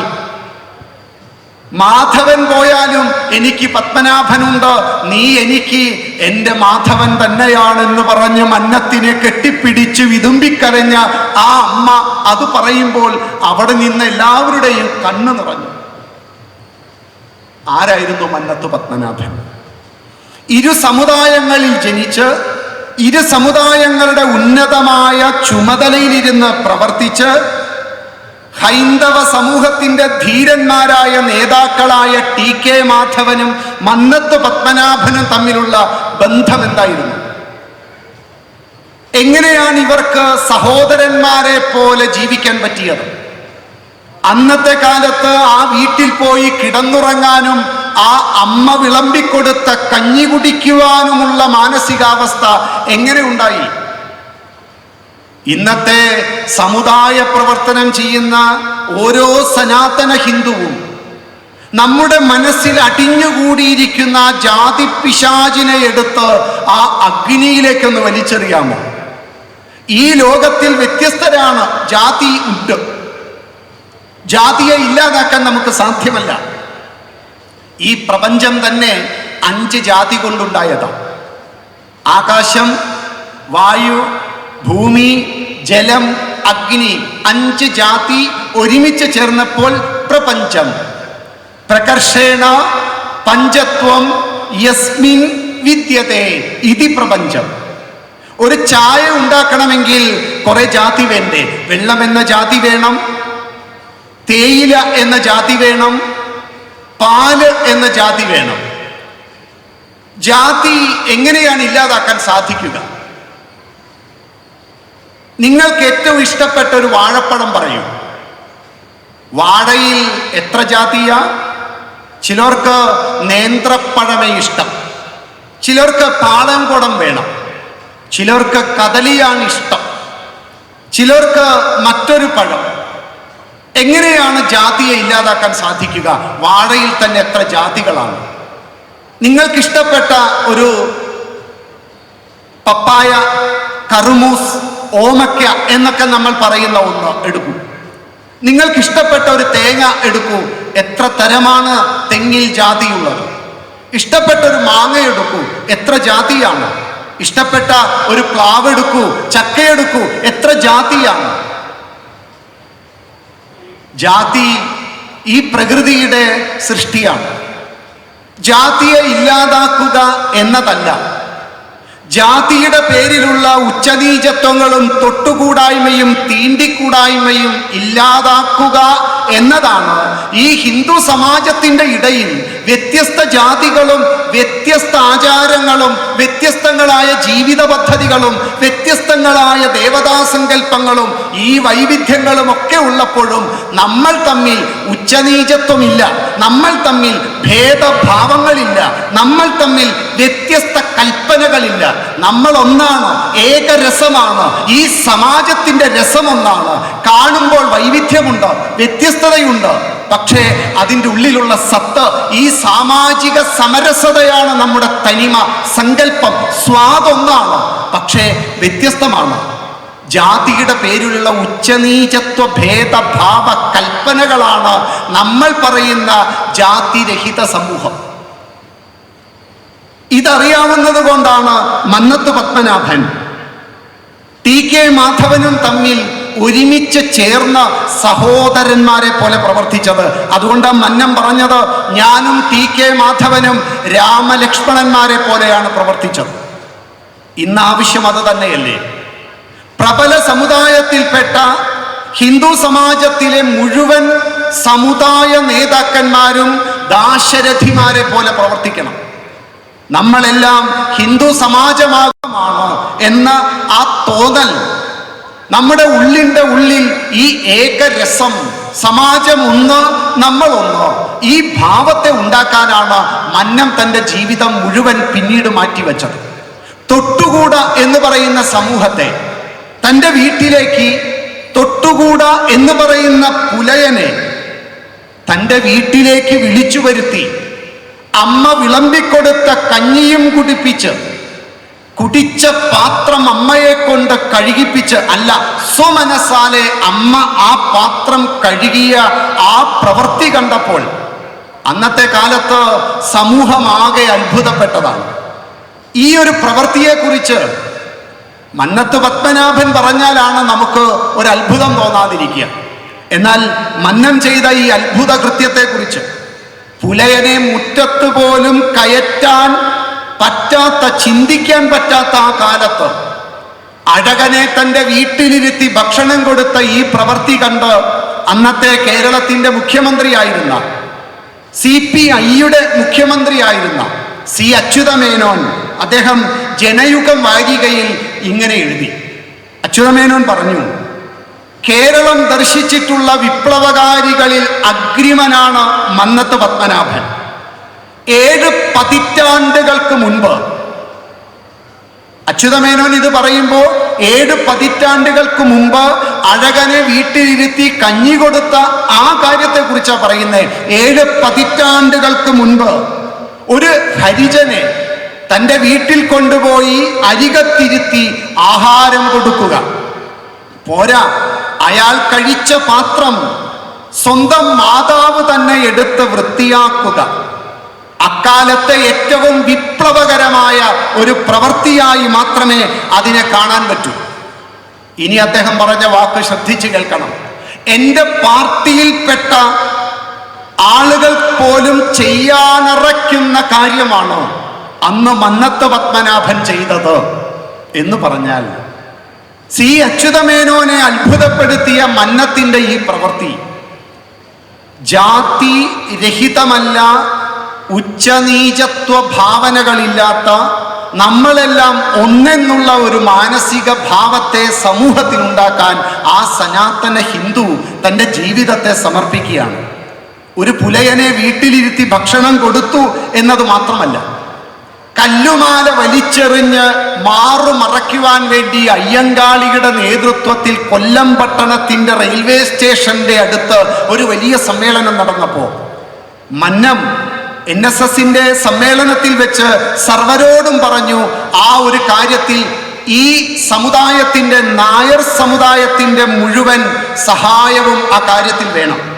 അതുകൊണ്ട് 1915 ഒക്ടോബർ മാസം 15-ാം തീയതി കൊല്ലം റെയിൽവേ സ്റ്റേഷനിൽ നടന്ന മേൽവസ്ത്രം ധരിക്കുക എന്ന ചടങ്ങിലെ മുഖ്യാതിഥി ആരായിരുന്നു? അന്നത്തെ NSSന്റെ പ്രസിഡന്റായിരുന്ന ചങ്ങനാശ്ശേരി പരമേശ്വരൻ പിള്ളയായിരുന്നു. ഈ പരമേശ്വരൻ പിള്ളയാണ് തൻ്റെ തൃക്കരങ്ങൾ കൊണ്ട് മുണ്ടെടുത്ത് ഈ മാറുമറയ്ക്കുവാൻ അന്നത്തെ ഹരിജനങ്ങൾക്ക് അന്നത്തെ ആ പരിപാടിയുടെ ഉദ്ഘാടന കർമ്മം ചെയ്തത്. എന്തായിരുന്നു മന്നത്തിൻ്റെ മനോഗതി?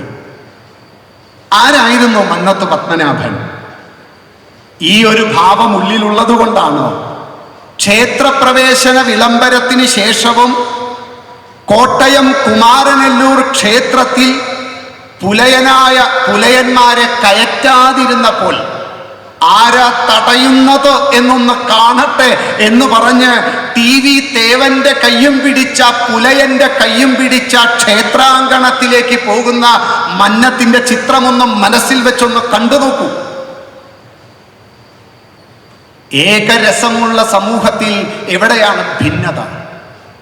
ഭിന്നത നമ്മുടെ മനസ്സിൽ മാത്രമാണ്.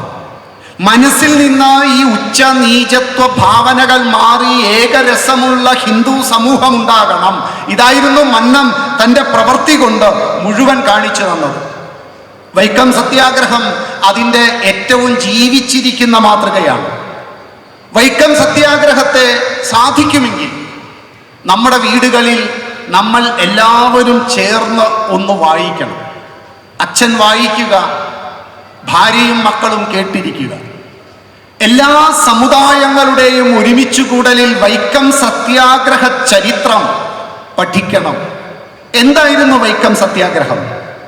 വൈക്കം ക്ഷേത്രത്തിൻ്റെ മതിൽക്കെട്ടിൻ്റെ പുറത്തുകൂടി നായയ്ക്ക് പോകാം, ഉറുമ്പിന് പോകാം, പക്ഷേ താഴേക്കിടയിൽ എന്ന് പറയുന്ന ഐത്തജാതി എന്ന് പറഞ്ഞ് മാറ്റി നിർത്തിയ സമൂഹത്തിന് നടക്കാൻ അവകാശമില്ല. ചിന്തിക്കൂ, വൈക്കം ക്ഷേത്രത്തിൻ്റെ ഉള്ളിൽ കയറണമെന്നല്ല, മതിൽക്കെട്ടിൻ്റെ പുറത്തുകൂടെ പട്ടിക്കും പൂച്ചയ്ക്കും പന്നിക്കും ഉറുമ്പിനും എട്ടുകാലിക്കും പോകാൻ സ്വാതന്ത്ര്യമുണ്ടായിരുന്ന ആ വഴിയിലൂടെ ഹിന്ദു സഹോദരന്മാർക്ക് നടക്കാൻ പറ്റില്ല എന്ന് കേട്ടപ്പോൾ ഹിന്ദു സമാജത്തിൻ്റെ ഉള്ളിലുള്ള ആ ശക്തി സടകുടഞ്ഞെഴുന്നേറ്റ് മുഴുവൻ ഹിന്ദു സമൂഹവും ഒന്നായി ചേർന്ന് നടത്തിയ ഐതിഹാസിക സമരമാണ് വൈക്കം സത്യാഗ്രഹം. അവിടെ നായരുണ്ട്, ഈഴവനുണ്ട്, പുലയനുണ്ട്, പറയനുണ്ട്. സർവ ഹിന്ദുവിൻ്റെയും പ്രചണ്ഡമായ സംഘടിത ശക്തി അത് നമ്മൾ ദർശിച്ചിട്ടുള്ള ലോക ചരിത്രത്തിലെ ആദ്യത്തെ സംഗമമായിരുന്നു വൈക്കം സത്യാഗ്രഹം. അതിനുവേണ്ടി മന്നത്ത് പത്മനാഭൻ മുൻകൈയെടുത്ത് നടത്തിയ സവർണ ജാഥ. എന്തിനാ നായന്മാരൊക്കെ ഒരുമിച്ച് ചേർന്ന് സവർണ ജാഥ നടത്തിയത്?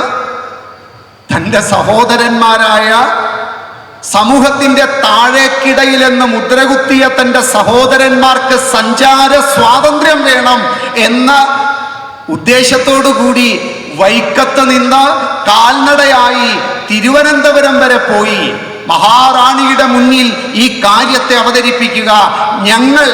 നിങ്ങൾ ഉന്നതരെന്ന് പറയുന്ന ഈ സവർണ വിഭാഗം സമ്മതിക്കുന്നില്ല എന്നല്ലേ നിങ്ങൾക്ക് കിട്ടിയ അറിവ്? അതല്ല സത്യം, ഞങ്ങളിതാ പറയുന്നു എന്ന് പറഞ്ഞ് ത്രിവർണ പതാകയും പിടിച്ച് നഗ്നപാതനായി ഭാരതാംബയുടെ പ്രിയപുത്രൻ മുന്നിൽ നിന്ന് നയിച്ച സവർണജാഥയുണ്ട്. ഈ സവർണജാഥ ശിവഗിരി വർക്കലയിൽ ചെന്നു. അവിടെ ചെന്ന് നാരായണ ഗുരുദേവനെ കാണാൻ വേണ്ടി ഈ ജാഥാംഗങ്ങൾ ലീഡറായ മന്നത്ത് പത്മനാഭന്റെ നേതൃത്വത്തിൽ അവിടെ ചെന്നു. ഗുരുദേവനുമായി മുഖാമുഖം സംസാരിച്ചു. ഗുരുദേവൻ പറഞ്ഞു, ഈ ജാഥ നടത്തുന്നതിൻ്റെ ഉദ്ദേശം പൂർത്തീകരിക്കപ്പെട്ടില്ലെങ്കിലും ഇപ്പോൾ നമ്മളൊക്കെ ഒന്നായല്ലോ, നമ്മളൊക്കെ ഒന്നല്ലേ. അതുകൊണ്ട് ഇതിൻ്റെ ഉദ്ദേശശുദ്ധി ഏതൊരു ലക്ഷ്യത്തിനാണോ ഒരുമിച്ച് കൂടിയത് അത് പൂർത്തീകരിക്കപ്പെട്ടില്ലെങ്കിലും നമ്മളൊക്കെ ഒന്നായല്ലോ എന്ന് സരസമായ ഭാഷയിൽ നാരായണ ഗുരുദേവൻ പറഞ്ഞത് സത്യമാവുകയായിരുന്നു. ആരായിരുന്നു ഇതിൻ്റെയൊക്കെ മുന്നിൽ നിന്നത്? മുന്നിൽ നിന്നത് സാക്ഷാൽ മന്നത്ത് പത്മനാഭൻ എന്ന് പറയുന്ന ആ ഭാരത കേസരിയായിരുന്നു. ഒരു ധീരൻ എങ്ങനെയാകണം എന്ന് നമ്മുടെ മുന്നിൽ കാണിച്ചു തന്ന മഹാനുഭാവൻ. മന്നത്തിൻ്റെ ദേശഭക്തി അതുകൂടി നാം ഒന്ന് അവസാനമായി മനസ്സിലാക്കണം.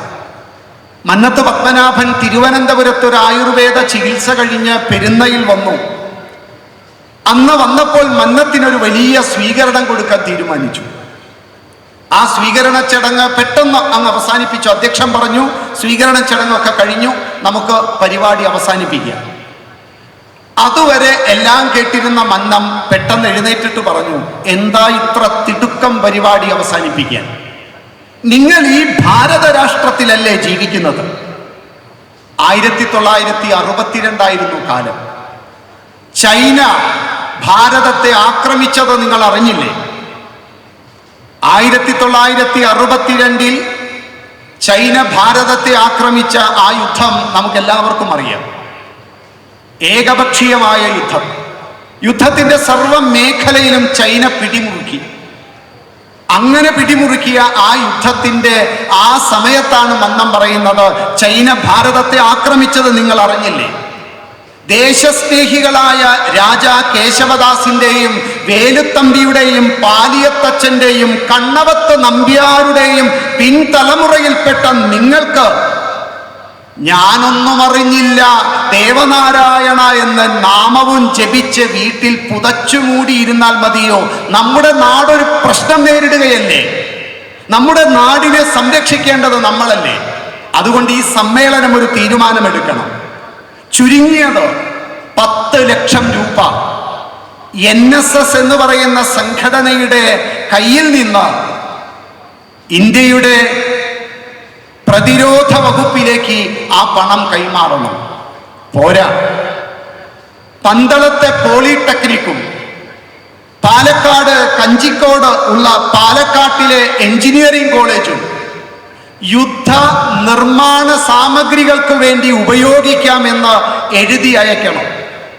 പോരാ, ഇക്കാലം അത്രയും എനിക്ക് ലഭിച്ച സമ്മാനമുണ്ട്. 1867 ഗ്രാം സ്വർണം. എത്ര? 1867 ഗ്രാം സ്വർണം എനിക്ക് സമ്മാനമായി പലയിടങ്ങളിൽ നിന്നും കിട്ടിയിട്ടുണ്ട്. ഇന്നത്തെ കണക്കിൽ പറഞ്ഞാൽ 233 പവൻ സ്വർണം. ഇന്നത്തെ വിലയിൽ അതിനെ ഒന്ന് മാറ്റിയാൽ 1.5 കോടി രൂപ എൻ്റെ കയ്യിൽ സ്വർണമായുണ്ട്. ആ സ്വർണം മുഴുവൻ ഇന്ത്യ ഗവൺമെന്റിന് കൊടുക്കുക. ഇതാരാ പറയുന്നേ? എത്ര ധീര ദേശാഭിമാനികൾ അന്നുണ്ടായിരുന്നു, എത്ര സംഘടനകൾ ഉണ്ടായിരുന്നു, എത്ര ധനാഢ്യന്മാർ ജീവിച്ചിരുന്നു, എത്ര പേർക്ക് ഇതിലും വലിയ ബാങ്ക് ബാലൻസ് ഉണ്ടായിരുന്നു. എന്തേ ആരും കൊടുക്കാനറച്ചു നിന്ന സമയത്ത് ചെയ്തവരുണ്ട്. ജീവൻ പണയം വെച്ചും സൈനികരെ സംരക്ഷിച്ച് റിപ്പബ്ലിക് പരേഡിൽ 5000-ലധികം പേർ ഒരുമിച്ച് ചെന്ന് ആ ഒരു പദം മറ്റൊരു പദത്തിന്റെ അപ്പുറം വെച്ച് അണിയണിയായി നടന്നവരുമുണ്ട്. പക്ഷേ എത്ര ദേശാഭിമാനികൾ ഉണ്ടായിരുന്നു മന്നത്തെ പോലെ ചെയ്തവർ. മന്നത്തിന്റെ ദേശഭക്തി നമുക്ക് ചോദ്യം ചെയ്യാൻ സാധ്യമല്ല.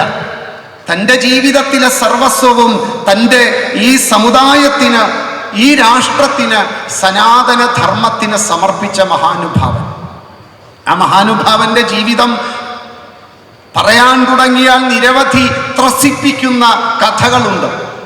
ആ ചരിതം ശരിയായി പഠിച്ചും പഠിപ്പിച്ചും മന്നത്ത് പത്മനാഭൻ എന്ന് പറയുന്ന ആ മുത്തച്ഛനെ, അപ്പൂപ്പനെ, ആചാര്യനെ, ഈ സമുദായത്തിൻ്റെ കുലപതിയെ, മാത്രമല്ല ഈ ഹിന്ദു സമാജത്തിന് വേണ്ടി ജീവിച്ച ആ കർമ്മയോഗിയെ നമ്മൾ വീണ്ടും വിധത്തിൽ പഠിക്കേണ്ടതല്ലേ? നമ്മുടെ മക്കളെ പഠിപ്പിക്കണ്ടേ? ഇത്രയും വലിയ ഒരു മഹാശക്തി സ്വരൂപം ജീവിച്ചിരുന്നു എന്ന് നമ്മുടെ കുട്ടികളോട് നമ്മളൊന്ന് പറയണ്ടേ? അദ്ദേഹത്തിന് സമൂഹം കൊടുത്ത, വ്യക്തികൾ കൊടുത്ത വിശേഷണങ്ങളെ കുറിച്ച് ഒന്ന് പറയണ്ടേ? ആദ്യത്തെ ഗവർണർ ജനറലായിരുന്ന സി രാജഗോപാലാചാരി മന്നത്ത് പത്മനാഭന്റെ ജീവിതവും പ്രവൃത്തിയും കണ്ട് അദ്ദേഹത്തെ വിളിച്ചത് ശൈലീവല്ലഭൻ എന്നാണ്. അഭിനവ ദുർഗ ഇതാ വരുന്നു എന്ന് അടൽ ബിഹാരി വാജ്പേയി വിജയിച്ചു വന്ന ഭാരത രാഷ്ട്രത്തിന്റെ പ്രധാനമന്ത്രിയെ പ്രതിപക്ഷത്തിരുന്ന് എല്ലാ ബഹുമാനവും കാണിച്ച് സ്വന്തം രാഷ്ട്രത്തിന്റെ വിജയത്തിന്റെ മുഖ്യശില്പിയായ അന്നത്തെ കരുത്തുള്ള പ്രധാനമന്ത്രിയെ അഭിനവ ദുർഗ എന്ന് പറഞ്ഞ ആ ഇന്ദിരാഗാന്ധി മന്നത്ത് പത്മനാഭനെ വിളിച്ചത് കേരളത്തിലെ കാരണവർ എന്നാണ്. സ്വതന്ത്ര ഭാരതത്തിന്റെ ആദ്യത്തെ പ്രഥമ പ്രധാനമന്ത്രി ജവഹർലാൽ നെഹ്റു വാർദ്ധക്യത്തിലും അജയ്യനായ യോദ്ധാവായിരുന്നു മന്നത്ത് പത്മനാഭൻ എന്ന് വിളിച്ചതും ഈ മന്നത്ത് പത്മനാഭനെ കുറിച്ചാണ്. ജി ശങ്കരക്കുറുപ്പ് പറയും, കരിങ്കല്ലുകൊണ്ട് കവിത രചിച്ചിട്ടുള്ള മഹാകവിയാണ് മന്നത്ത് പത്മനാഭൻ എന്ന്. പ്രതിഭാധനനായിട്ടുള്ള പുത്തേഴത്ത് രാമൻ മേനോൻ പറയും, മഹാപുരുഷനാണ് മന്നത്ത് പത്മനാഭൻ എന്ന്. ഗുരുജി ഗോൾവൽക്കർ മന്നത്ത് പത്മനാഭനെ കുറിച്ച് പറഞ്ഞത് പൂർണ്ണകാമൻ എന്നാണ്. കേരള ജനത മന്നത്ത് പത്മനാഭനെ കുറിച്ച് പറഞ്ഞത് ഭാരത കേസരി എന്നാണ്. കേന്ദ്ര ഗവൺമെന്റ് മന്നത്ത് പത്മനാഭന്റെ പ്രവൃത്തി കണ്ട് നൽകിയത് പത്മഭൂഷണാണ്. ഇങ്ങനെ തൻ്റെ ജീവിതത്തിൽ സർവ മേഖലയിലും തൻ്റെതായിട്ടുള്ള സംഭാവനകൾ നൽകി ഈ ഹിന്ദു സമാജത്തെ, സനാതന ധർമ്മത്തെ സംഘടിപ്പിച്ച മഹാനുഭാവൻ. അദ്ദേഹത്തിൻ്റെ ജീവിതം നമ്മുടെ കുഞ്ഞുങ്ങളോട് പറയണം. അസാധ്യമായൊരു കാര്യത്തെ സാധ്യമാക്കി തീർത്ത മഹാവ്യക്തിത്വം. ഒന്നുമില്ലാത്തൊരു നായർ കുടുംബത്തിൽ ജനിക്കുക, ദാരിദ്ര്യത്തിൻ്റെ വേദനകൾ പേറി മുന്നോട്ടു പോകുക, ആരും കൈപിടിച്ചു ഉയർത്താനില്ലാഞ്ഞിട്ടും സ്വപ്രയത്നം കൊണ്ട് ആകാശത്തോളം ഉയർന്നു കയറിയ ആ വിശ്വമാനവന്റെ ചരിതം നമ്മുടെ കുഞ്ഞുങ്ങളോടൊന്ന് പറയുക. ഒരു പുരുഷായുസ് കിട്ടിയാലും നമുക്ക് സമ്പാദിക്കാൻ പറ്റാത്ത അത്രയും സ്ഥാപനങ്ങൾ, വിദ്യാഭ്യാസ സ്ഥാപനങ്ങൾ, സ്കൂളുകൾ, കോളേജുകൾ, ആതുര ശുശ്രൂഷ സ്ഥാപനങ്ങൾ, ഏക്കർ കണക്കിന് ഭൂമി, ഇതെല്ലാം തൻ്റെ കരുത്തുകൊണ്ട് നേടിയെടുത്ത ആ മഹാനുഭാവനെ കുറിച്ച് നമ്മളൊന്ന് പറയണ്ടേ കുട്ടികളോട്? ഇത്രയൊക്കെ സമ്പാദിച്ചിട്ടും ആ ത്യാഗമൂർത്തിക്ക് എന്താണ് ബാക്കി ഉണ്ടായിരുന്നത്? ആകെ ഉണ്ടായിരുന്നത് ഒരു കണ്ണടയും ഒരു ഊന്നുവടിയും പാദരക്ഷയും. സാഹിതീദേവി വാഗ്ദേവത കനിഞ്ഞൊഴുകിയ ആ തൂലികയുമല്ലാതെ മറ്റൊന്നുമില്ലായിരുന്നു. നിസ്വനായ ആ തപസ്വി, ഈ സനാതന സംസ്കൃതിയുടെ പുനർജീവനത്തിന് വേണ്ടി ജനിച്ച മഹാനുഭാവൻ അങ്ങനെ 93 വർഷം തൻ്റെ ജീവിതത്തെ, ഈ ധർമ്മത്തെ സംരക്ഷിക്കുവാൻ വേണ്ടി തപം ചെയ്ത് നമുക്ക് വേണ്ടി നമ്മുടെ മുന്നിൽ ത്യാഗമയമായ ജീവിതം കാണിച്ചുകൊണ്ട് ജീവിച്ച് കാണിച്ചു തന്ന ആ മന്നത്ത് പത്മനാഭൻ എന്ന് പറയുന്ന മഹായോഗിയുടെ തൃപ്പാദങ്ങളിൽ നമ്മുടെ മനസ്സാകുന്ന ആ പൂജാമലരുകൊണ്ട് ആ തൃപ്പാദത്തെ തഴുകുവാനും സമർപ്പിക്കുവാനും ഒക്കെ നമുക്ക് സാധിക്കുക. നമ്മുടെ കുട്ടികളോട് നമ്മൾ മന്നത്ത് പത്മനാഭൻ എന്ന് പറയുന്ന ഈ മഹായോഗിയെ ഒന്ന് പരിചയപ്പെടുത്തുക. ആ കർമ്മയോഗിയെക്കുറിച്ച് നമ്മളൊന്ന് പഠിക്കുക. അഭിമാനത്തോടെ തല ഉയർത്തി താനൊരു സനാതന ഹിന്ദുവാണ് എന്ന് പറഞ്ഞ ആ മഹാനുഭാവനാകട്ടെ നമ്മുടെ പ്രേരണ എന്ന് മാത്രം പറഞ്ഞും പ്രാർത്ഥിച്ചും ഈ വൈകിയ വേളയിൽ വാക്കുകൾ ഉപസംഹരിക്കട്ടെ. എല്ലാവർക്കും നന്ദി, നമസ്കാരം. ഔദ്യോഗികമായി നന്ദി രേഖപ്പെടുത്തുന്നു. ഹിന്ദുമത മഹാമണ്ഡലം ജനറൽ കമ്മിറ്റി അംഗം ശ്രീ മോഹൻജി നായർ. അദ്ദേഹത്തെ ആദരപൂർവ്വം